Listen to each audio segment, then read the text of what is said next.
우리 주님이 부활하셨습니다. 할렐루야. 우리 오늘은 예수님께서 사망의 권세를 이기시고 다시 사신 부활주일입니다. 여러분에게 주님의 평강이 있으시기를 주님의 이름으로 축원합니다. 어느 날 3대 독자를 잃은 어머니가 석가모니에게 찾아왔습니다. 자기 죽은 아들을 살려달라고 애원합니다. 석가모니가 내가 당신의 아들을 살려주겠소. 그런데 조건이 하나 있습니다. 저 동네에 가서 겨자씨를 하나 구해오는 거예요. 조그만 씨앗을. 그런데 그 겨자씨는 아무도 죽음의 고통을 맛보지 않은 그런 집에 가서 구해와야 된다는 거예요. 그래서 이 어머니는 이 일말에 한 가닥의 희망을 품고 이 집 저 집을 찾아다녔습니다. 그런데 어느 집도 아무도 사람이 죽지 않은 집은 없습니다. 겨자씨는 찾을 수 있는데 아무도 죽지 않은 집은 없던 거예요. 그래서 낙심한 표정을 가지고 이 석가모니 앞에 왔는데 그런 겨자씨는 구할 수 없다고 이야기했더니 석가모니가 그렇게 얘기했답니다. 그렇지요. 죽음의 비애란 모든 집에 있습니다. 이 슬픔은 어느 집도 피해갈 수 없고 모든 인생이 다 죽음을 맛보게 되어 있습니다. 당신의 아들이라고 왜 죽음을 당하지 않겠습니까?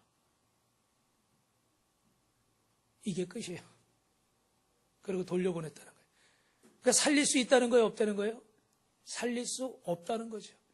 다른 사람 집에도 다 죽음이 있는데 당신 아들한테만 죽음이 피해가겠느냐?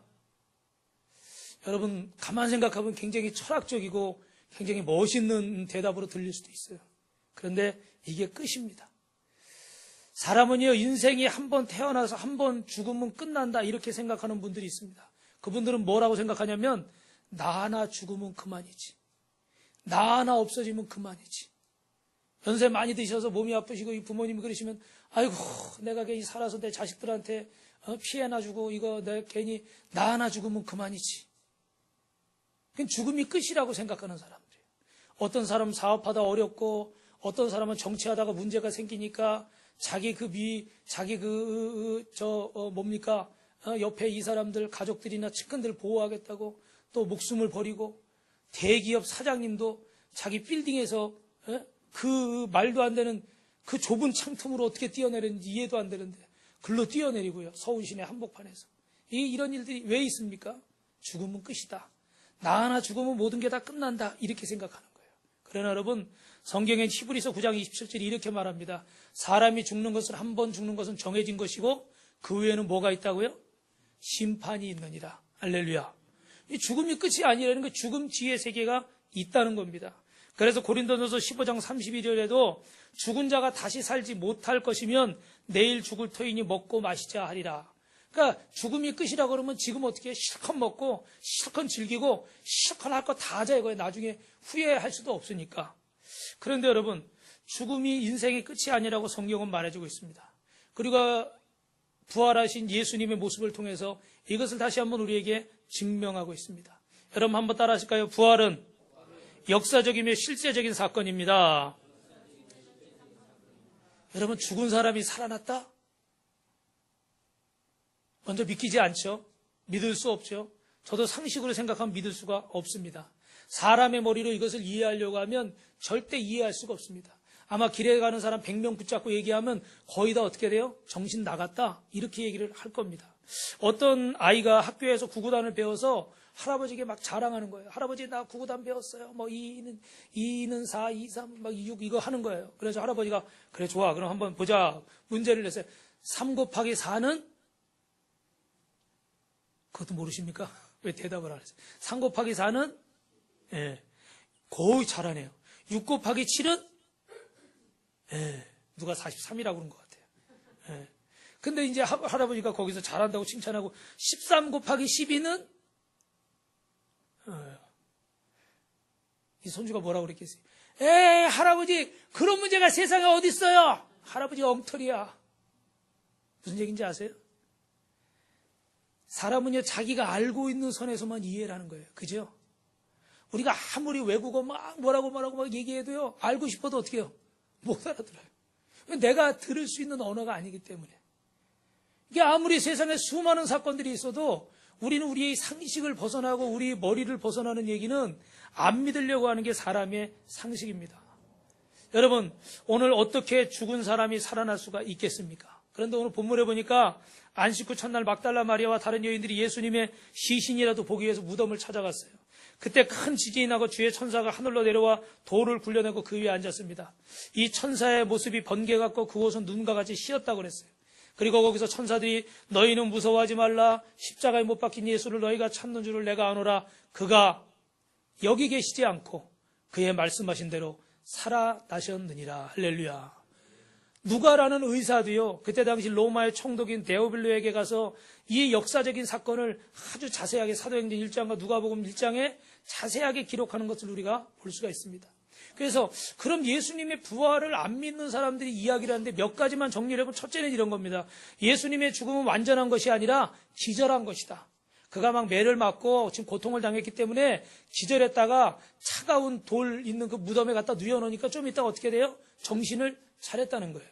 그런데 여러분, 그때 당시에 십자가 처형은 알고 있는 분이 계시겠지만 가장 큰 죄인에게 십자가 처형을 하는 거예요. 나무에 두 손 두 발을 못 박아서 죽이는 겁니다. 그런데 여러분, 사람에 따라서 이 건강의 정도에 따라서 시간이 차이가 있잖아요. 그죠?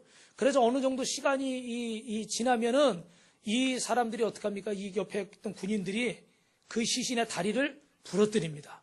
그런데 예수님은 하나도 부러지지 않았어요. 왜냐하면 이미 돌아가셨기 때문에 다리를 다른 옆에 있던 강도들처럼 부러뜨리려고 하다가 어떻게 했습니까? 옆구리에 창을 찔러서 마지막 죽었는지 안 죽었는지 확인했어요.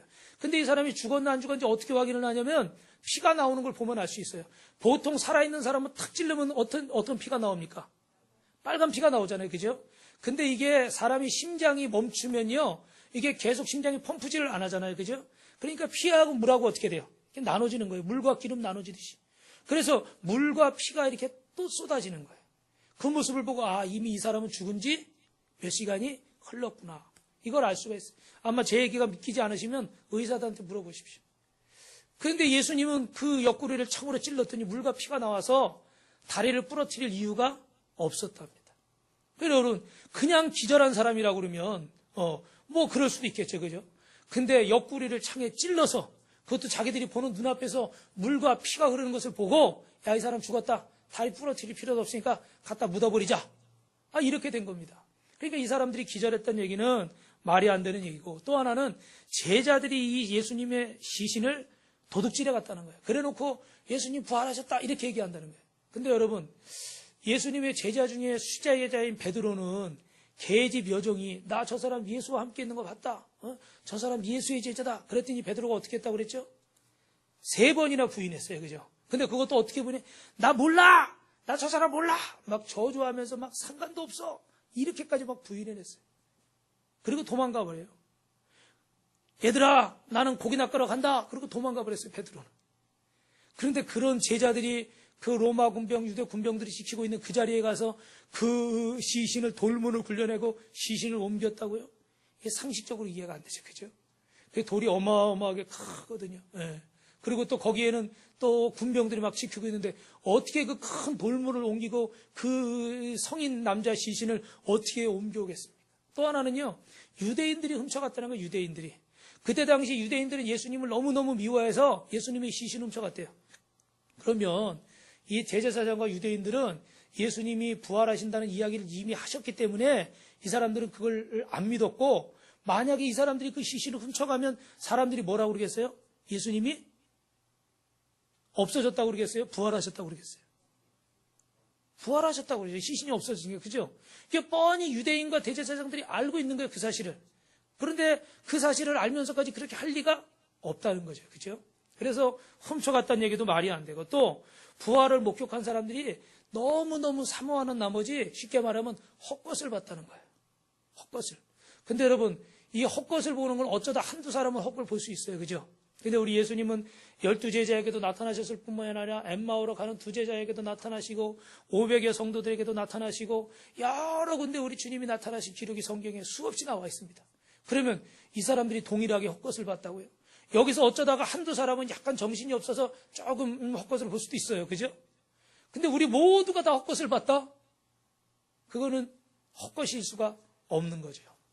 그리고 마지막 4번째로 타묘설이 있어요. 타묘설. 이건 뭐냐면 새벽 미명에 껌껌할 때 이 막달라 마리아와 다른 여인들이 갔기 때문에 아마 그 묘지들을 잘못 찾아가지고 빈 무덤을 찾아갔을 것이다. 이런 얘기예요. 근데 여러분, 그때 당시 예수님의 무덤은 아리마대라고 하는 그 유대 공의회 의원입니다. 지금으로 말하면 뭐 국회의원 정도라고 말할까요? 그래서 자기 무덤을 이미 아주 멋있게, 아시죠 여러분? 그 세상에 권력이 있는 사람들, 돈 있는 사람들, 힘이 있는 사람들은요, 자기 무덤을 크게 져서 어떻게 해요? 죽어서도 자기를 어떻게 해요? 참 높이려고 합니다. 그래서 여러분, 저 이집트에 가면 뭐가 있어요? 피라미드가 있잖아요. 그게 뭡니까? 쉽게 말하면. 그게 무덤이에요. 왕의 무덤. 네. 그게 클수록 내가 살았을 때 어떻게 해요? 큰 왕이라는 거예요. 그걸 자랑하려고 무덤을 크게 짓는 거예요. 그래서 저도 성지순례 갔을 때 거기 들어가려고 그러는데 줄 서서 들어가는데요. 입구가 요만해요. 근데 다 막 핸드폰도 막, 왜냐면 사진 찍으면 안 된다고. 핸드폰도 다 카메라도 다 놓고 가라는 거예요. 그래서 야, 들어가면 어마어마한 게 있나 보다. 그리고 싹 들어갔거든요. 들어갔더니 어떻게 해요? 아무것도 없더라고. 그 여기 시신은 어디 갔나 그랬더니 박물관에 있대. 그 왜 들어오게 했냐고 가이드한테 뭐라고 그랬더니 얘기하면 안 들어가니까. 그 얘기 안 했다는 거예요. 여러분 거기 안 들어가셔도 돼요. 무덤은 비어있고 박물관에 가야 시체가 있어요. 시신이. 아니 근데 그 사람들은요 그렇게 무덤을 크게 져가지고 자기를 자랑하려고. 이 시대에도 그런 게 있었어요. 그러니까 이 국회의원 좀 되는 사람이니까 금배지 된 사람이 아닙니까? 그죠? 얼마나 멋있게 무덤을 전놨겠어요. 근데 그 무덤을 어떻게 돼요? 주님을 장사 지내는 곳에 드렸던 거예요. 그러니까 수많은 무덤들이 있었겠지만 다 똑같았습니까? 그 무덤이 좀 더 크거나 화려하거나 달랐겠죠. 그러니까 다른 무덤을 찾아갔다. 이거는 어떻게 돼요? 잘못된 겁니다. 그러니까 우리 오늘 예배드리러 오신데 나 빛과 소금 교회 찾으러 갔는데 어디 빛과 소금의 교회를 찾아갔다. 그럴 수도 있죠. 그죠? 네. 근데 이게 말이 안 되는 얘기예요. 여러분, 이같이 많은 사람들이 예수님의 부활 사건을 부정하려고 했지만 부정되지 않는 것은 이 사건이 역사적인 사실이고 실제이기 때문인 줄로 믿습니다. 사실보다 강한 힘은 없는 줄로 믿습니다. 여러분 마음속에 이 역사적인 사건을 믿으시고 부활의 감격을 누리시기를 주님의 이름으로 축원합니다. 두 번째로 따라합니다. 부활의 증거자로서 살아야 합니다.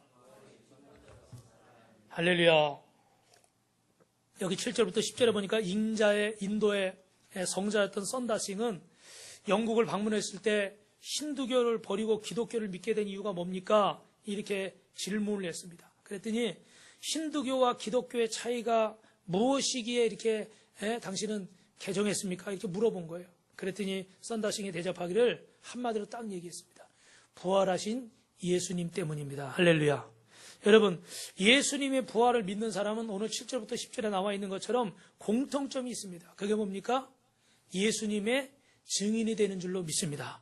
여러분 너무 기쁘고 좋고 감격스럽고 또 예를 들면 식당 갔을 때 너무 맛있고 또 아니면 어디 가니까 너무 또 경치가 좋고 멋있고 그러면 어떡합니까? 여러분 사랑하는 가족이나 사랑하는 사람이 생각나요? 안 나요? 대답들을 안 하시네. 나밖에 모르시는군요. 생각납니까? 안 납니까? 저는 어디 가서 좋은 거 이렇게 대접받거나 그 어디 가서 멋있는 걸 보면 우리 성도님들이 제일 먼저 생각나요. 아멘을 안 하고 다 그렇게 째려보고 계십니까? 우리 성도님들하고 같이 왔으면 좋겠다. 우리 장로님 권사님들하고 같이 왔으면 좋겠다. 할렐루야. 여러분도 좋은 데 가시고 좋은 거 드시고 그러면 어떻게 돼요? 목사님 생각나요? 안 나요? 한 분만 목소리가 들리는 것 같아요. 지금 보니까. 우리가 이 좋은 거 보면 생각나잖아요. 그죠? 그게 부활의 증인의 공통점이 있어요. 그게 뭐예요? 너무 즐겁고 기쁘기 때문에 이 소식을 알려야 되는 거예요. 그래서 이 부활의 증인들은 여인들이 달려가서 제자들에게 알리고 여러분 베드로도 주님을 처음 만났을 때 안드레가 베드로를 데리고 오고 또 요한을 데리고 오고 막 왜요? 너무 기쁘니까 너무 좋으니까. 그래서 여러분 이 7절에 보니까 예수님이 여인들에게 뭐라고 그러세요? 7절 한번 읽어볼까요? 시작. 빨리 가서 그 제자들에게 이르되 그가 죽은 자 가운데 살아나셨고 너희보다 먼저 갈릴리로 가시나니 거기서 너희가 배우리라 하라. 할렐루야. 이 소식을 제자들은 모두가 이 복음을 전했고 복음을 전하다가 순교의 제물이 되었습니다. 바울이 그랬고 베드로가 그랬고 로마에서 복음 전하고 순교의 제물이 되고, 도 많은 저 인도까지 가서 복음 전하다 순교의 제물이 되고, 죽었다 살아난 나사로는 키프리스 섬에서 복음을 전하다 순교의 제물이 되고, 기독교 신앙은 바로 이 증인들에 의해서 세워졌습니다. 이 자리에 계신 여러분들도 이 복음을 증거한 누군가가 있었기 때문에 오늘 이 자리에 오게 된 줄로 믿습니다. 할렐루야. 그래서 여러분, 사실 기독교는 오병이의 기적이나 병든 자를 고치거나 이런 사건들도 중요합니다. 그러나 십자가에서 예수님이 우리의 죄를 위해서 죽으시고 장사한 지 사흘 만에 다시 살아나셨다는 이 부활의 사건이 없다 그러면 이 기독교는 다른 것과 비교할 수가 없고 의미를 찾을 수가 없습니다. 부활이 없이 죽음이 끝이라면 그리스도인들처럼 불쌍한 사람이 없어요. 그래서 사도 바울은 고린도전서 15장 19절에 만일 그리스도 안에서 우리가 바라는 것이 다만 이 세상에 사는 것뿐이면 모든 사람들 가운데서 우리가 가장 불쌍한 사람이다. 예수님이 안 계신데, 죽음이 끝인데, 부활도 없는데, 저 천국도 없는데, 근데 우리가 나와서 이 시간에 예배드리고 있고, 오늘 봉사하는 분들은 어제 그제부터 음식 만들고 청소하고 또 부활절이라고 달걀 삶아가지고 며칠 전부터 계속 달걀 쪄가지고 오늘 끝나고 전도 나가려고 다 포장하고 그렇게 헌신하고, 근데 그 모든 게 다 어떻게 돼요? 부활이 없다 그러면 헛된 일을 한 거죠. 그죠? 그러면서 바울이 말하는 거 뭡니까? 결국 헛된 일이라는 거예요? 헛된 일이 아니라는 거예요? 헛된 일이 아니라는 겁니다. 사랑하는 성도 여러분, 오늘 무엇 때문에 이 자리에 계십니까? 무엇 때문에 용서하고 계시고, 무엇 때문에 더 가져도 모자란데도 불구하고 남에게 나누어 주고 계십니까? 사랑하고 용서하는 이유도, 우리가 참고 사는 이유도, 또 나누는 이유도 다 예수님의 부활 때문인 줄로 믿습니다. 만약에 부활이 없다 그러면 뿌리 없는 꽃을 꽃병에 꽂아 넣는 것과 마찬가지입니다. 그냥 말라버리고 비틀어버리고 시들어져 버릴 수밖에 없어요. 그러나 부활이 있을 때 우리의 신앙은 살게 되고 기적의 주인공이 되고 축복의 주인공이 될 줄로 믿습니다. 부활 신앙을 가지시길 주님의 이름으로 축원합니다. 옆 사람하고 인사합시다. 부활 신앙을 가집시다. 할렐루야. 그래서 여러분, 마지막 여기 11절 15절이니까 부활은 따라합니다. 새로운 창조의 사건입니다. 매년 봄이 되면요, 죽어가던 나무에서 새로운 잎이 피고 녹음이 푸르게 됩니다. 그래서 지금도 막 꽃이 피고 있죠. 그죠? 우리 저 교회 입구에도 보니까 여러분 동백나무 보셨어요? 동백? 할렐루야. 예. 우리 집사님 한 분이 집에서 다 잘 키워서 가지고 왔는데 보니까 처음에는 몽우리가 졌어요. 근데 지금은 지난번에는 눈이 오길래 갑자기 3월달에 눈이 왔잖아요. 그죠? 그게 추워가지고 올까봐 탁 안에 들여놨더니 집사님이 목사님 이거는 이제 추운데 눈 맞으면서 자라야 꽃이 핍니다. 더우면 이게 몽우리 피지도 못하고 떨어집니다. 그래서 그냥 밖에 주구장창 내놨어요. 그랬더니 어떻게 해요? 지금 막 보셨죠?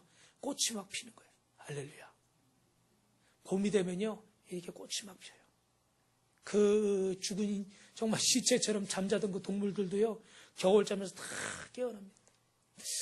이 부활의 모습을 어렴풋이나마 조금 비교하기는 어렵지만 이런 것에 한번 생각을 해봅니다. 아동부 아이들이 그 글을 썼는데 제목이 아기 번데기의 슬픔이에요. 아기 번데기의 슬픔. 그래서 껍데기만 남기고 죽어간 엄마를 그리워하면서 이 번데기들이 우는 겁니다. 그런데 지나가던 개미의 도움으로 자기 엄마가 이 껍데기만 남기고 죽은 게 아니라 껍데기에서 빠져나와서 멋있는 뭐가 됐어요? 나비가 되었다는 걸 알게 돼요. 저기 날고 있는 게 너희 엄마다 그러는 거예요. 그때부터 이 번데기들은 어떤 소망을 갖게 됐습니까? 우리도 엄마처럼 어떻게 돼요?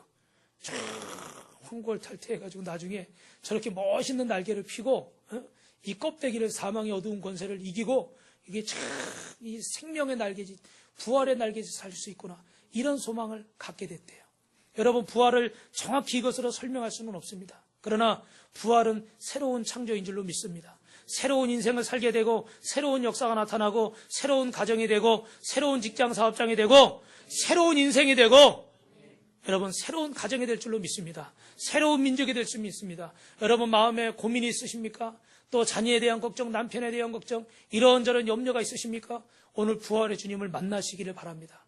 그러면 부활의 날개짓을 하고 새로운 역사가 이루어지게 될 줄로 믿습니다. 오늘 수많은 사람들이 부활하신 예수님을 만난 후에 변화됐어요. 여러 사람이 있지만 오늘 한 사람을 소개하려고 그러는데, 우리나라 최고 지식인 중 한 사람인 이어령 교수, 전에 이화여대 명예교수도 하고 문화부 장관도 지낸, 아마 여러분들이 이름을 들어보셨으리라 생각이 됩니다. 이분은 무려 73세의 세례를 받았어요. 73세. 완전히 할아버지의 세례를, 할아버지 나이에 세례를 받으셨어요. 근데 그 세례 받게 되는 과정에서 그분의 딸인 이 미나라는 분이 그 변호사고 그런데 92년에 갑상선암을 수술했는데 96년, 99년에 다시 재발해서 또 수술을 합니다.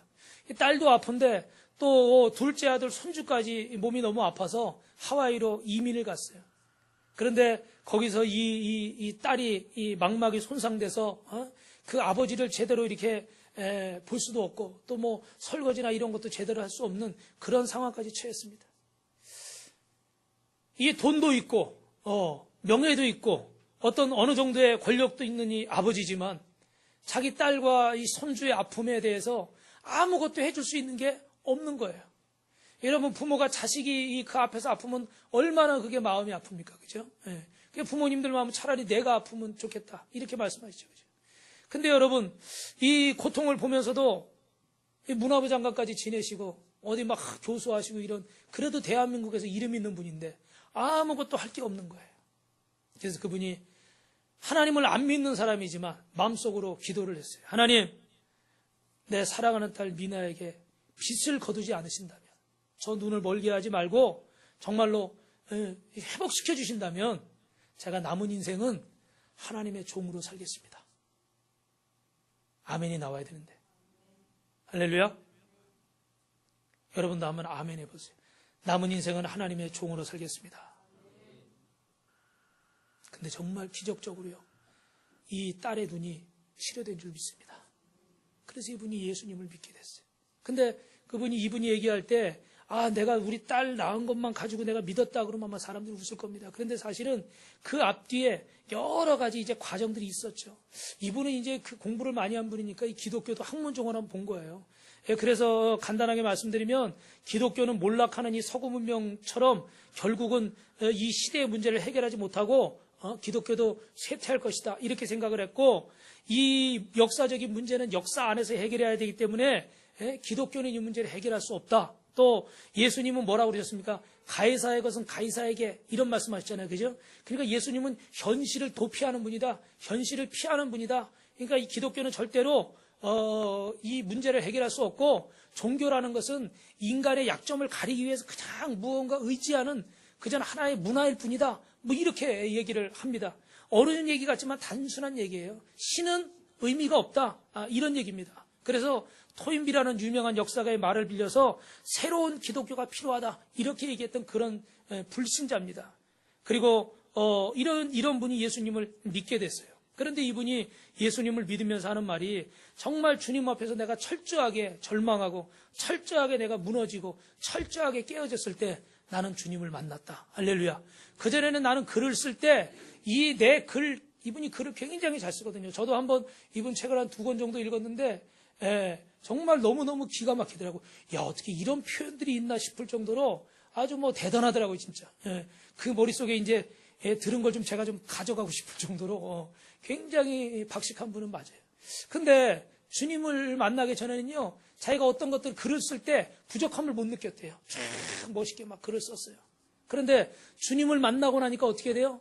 내 표현에 한계를 느낀다는 거예요. 이 주님의 역사는, 주님의 사랑은 내가 알고 있는 것들을 가지고 다 표현할 수 없더라. 내 글로 다 표현할 수 없더라. 이렇게 고백하고 있습니다. 그래서 이분이 여러분 시를 하나 썼어요. 여러 가지 시 가운데 오늘 한 편의 시를 소개하고 말씀을 정리하려고 그러는데, 어느 무신론자의 기도입니다. 여기 자막에 나오시면 한번 여러분들 눈으로 보십시오. 하나님, 나는 당신의 재단에 꽃 한 송이 촛불 하나도 올린 적이 없으니 나를 기억하지 못하실 것입니다. 그러나 하나님, 모든 사람이 잠든 깊은 밤에도 당신의 낮은 숨소리를 듣습니다. 그리고 너무 적절할 때 아주 가끔 당신 앞에 무릎을 꿇고 기도를 드립니다. 사람은 별을 볼 수는 있어도 그것을 만들 수는 없습니다. 별사탕이나 혹은 풍선 같은 것은 만들지만 어둠 속에서 금세 사라지고 맙니다. 바람개비를 만들 수는 있어도 바람이 불지 않으면 돌아가지 않습니다.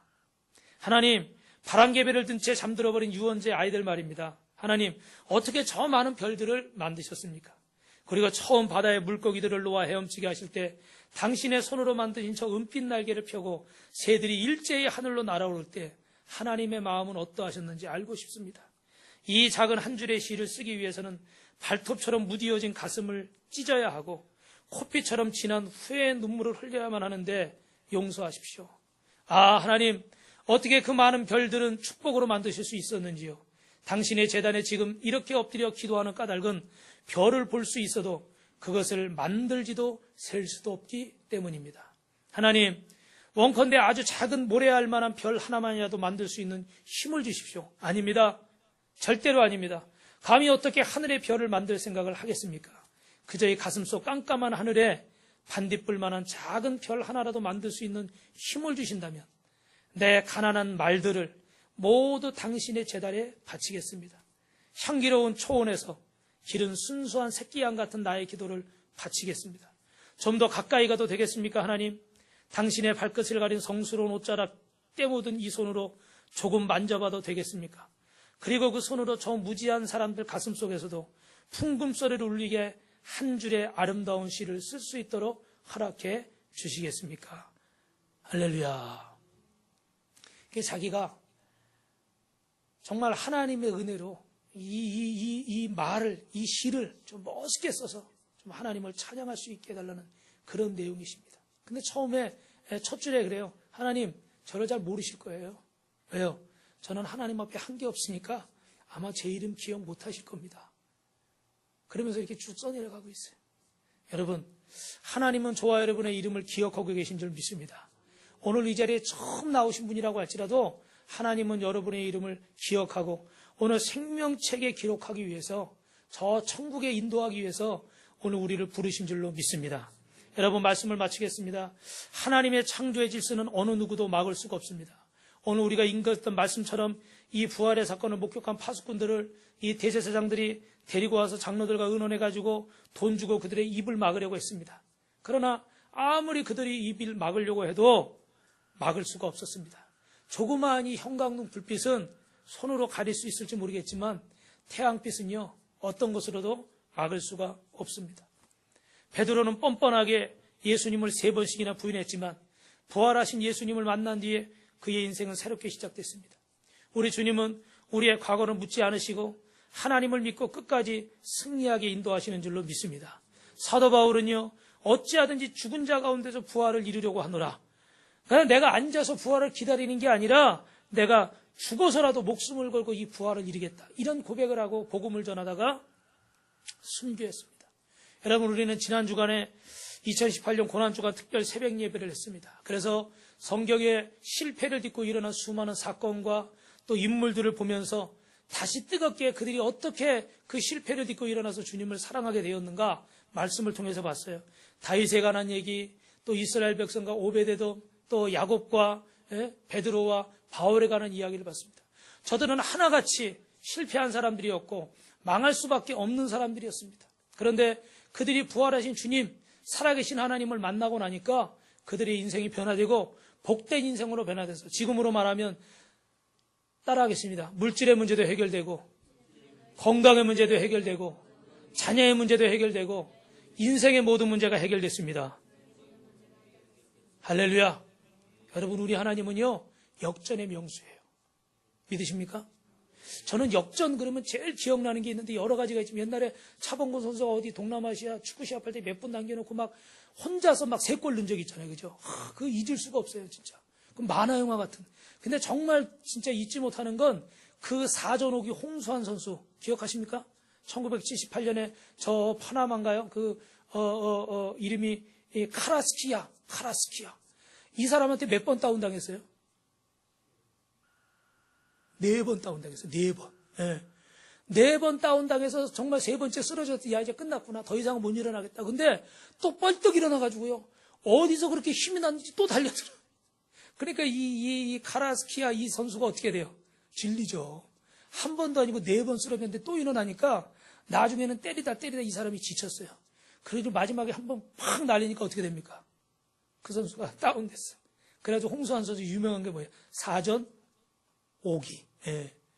이 신화 같은 얘기죠. 그래서 그 신문의 인터뷰 기사를 제가 검색하느라고 일본 봤더니 이 40년 전에 40년 조금 더 됐죠. 40년 전에 이 카라스키야 이 선수 때문에 나이가 40년 동안 먹고 산다는 거예요.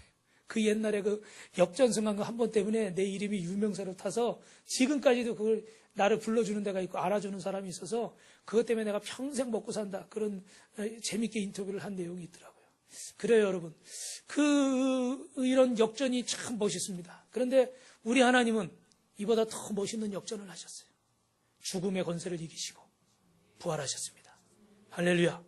우리 옛날에 저 2대 총장이었던 김알란 여사는요, 그런 말씀을 하셨다고 그래요. 나는 장례식 때 슬픈 찬송 좀 부르지 마라. 기쁜 찬송 불러달라. 왜요? 죽는 게 끝이 아니라 어디에 가는 거예요? 이제 저 아버지 집에 가서 천국에서 내가 정말 건강하게 살 텐데 왜 슬픈 찬송 부르느냐? 내 장례식 때는 기쁜 찬양을 불러달라. 그런 고백을 했다고 그래요. 저 천국에 대한 확실한 소망과 믿음이 있었기 때문에, 우리 주님의 부활을 믿었기 때문에 이런 고백을 한 줄로 믿습니다. 사랑하는 성도 여러분, 오늘 이 부활의 아침에 우리의 발걸음도 이 부활의 현장으로 옮겨가야 될 줄로 믿습니다. 사망아, 너의 이기는 것이 어디냐? 사망아, 너의 쏘는 것이 어디 있느냐? 사망에 쏘는 것은 죄와 죄의 권능은 율법이라. 우리 주 예수 그리스도로 인해서 우리에게 이김을 주시는 하나님께 감사하노라. 할렐루야. 여러분, 부활하신 주님이 계시기 때문에 우리가 두려울 게 없고, 죽음까지 극복하셨기 때문에 우리는 살아계신 하나님을 믿고 부활하신 주님을 믿고 오늘 저와 여러분도 다시 일어나서 주님을 뜨겁게 사랑하고 승리하는 귀한 종들 되시기를 주님의 이름으로 축원합니다. 축원합니다. 우리 옆에 분하고 한 번 더 인사합니다. 주님이 부활하셨습니다.